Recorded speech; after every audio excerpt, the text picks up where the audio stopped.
Main dans la main avec son épouse, Keir Starmer arrive au bureau de vote. Le chef de file des travaillistes fait figure de grand favori pour emménager au 10 Downing Street. Les bureaux de vote ferment à 22 h, mais l'issue de ces élections générales semble ne faire aucun doute.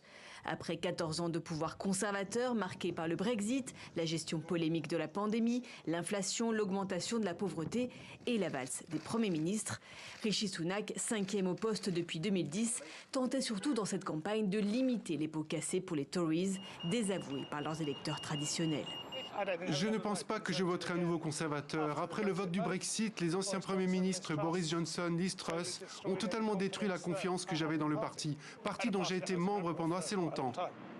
La presse britannique prend souvent parti. Cette fois, même des titres plutôt conservateurs appellent à voter pour le Labour. Le Financial Times, The Economist, le Daily Mirror ou encore le Sun qui réclament un changement de manager. Les sondages accordent pas moins de 40% des intentions de vote aux travaillistes, plus de 20% aux conservateurs, 16% à l'extrême droite pro-Brexit de Nigel Farage qui pourrait enfin entrer au Parlement. Dans les rues de Londres, les attentes sont somme toute relatives.